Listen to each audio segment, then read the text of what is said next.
Next question is fourth में evening shift. If the angle between the tangents drawn to the parabola y square equals to 4x from the points on the line 4x minus y equals to 0 is pi by 3, then the sum of the abscissas of all such points. तो यहां पर एक parabola given है y square equals to 4x. सबसे पहले आप compare with standard form of the parabola. क्या होता y square equals to 4ax होता. इससे जैसा ही कंपेयर करें 4a की value 4, so we are getting a equals to 1. a की वैल्यू कितनी आ गए? 1 आ गए. अब देखो अपने पास एक लाइन है, तो लाइन है 4x minus Y equals to 0. अगर ये लाइन को y सब्जेक्ट बना लिए सो y इक्वल्स टू 4x. तो एक पैराबोला गिवन है और एक लाइन गिवन है. ओके, और ये जो लाइन से पैराबोला को अपन दो टैंजेंट फ्रॉम एक्सटर्नल पॉइंट दो टैंजेंट ड्रॉ कर सकते हैं. वो टैंजेंट्स के बीच में एंगल थीटा इज गिवन. कितना है? पाई बाय 3 है. सो एंगल बिटवीन टैंजेंट्स का फॉर्मूला अपने पास tan theta equals to under root S11 divided by x1 plus a mod.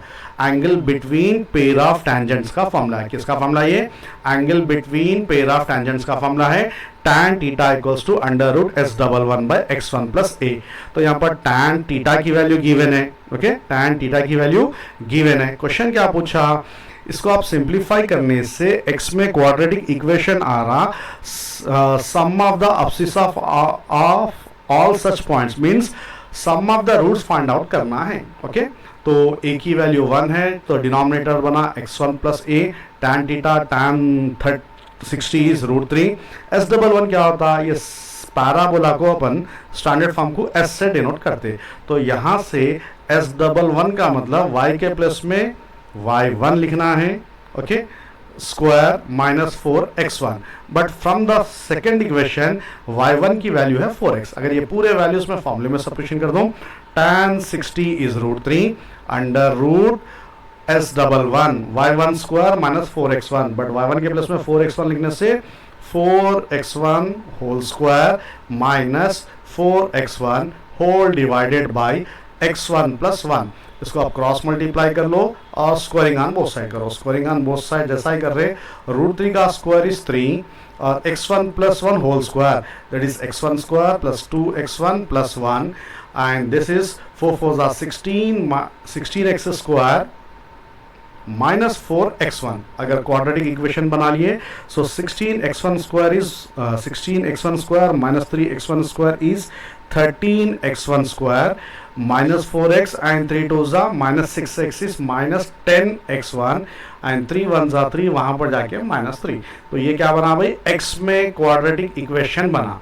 Okay, sum of abscissa मतलब सम ऑफ द रूट्स निकालना है. तो सम ऑफ द रूट्स का formula क्या है? Minus b by a. तो सम का formula है minus b by a. So minus of minus plus 10 by 13. So 10 by 13 कौन सा ऑप्शन है? Option D is the right option. तो बस यहां पर दो फॉर्मूलेस यूज हो गए. एक angle between pair of tangents.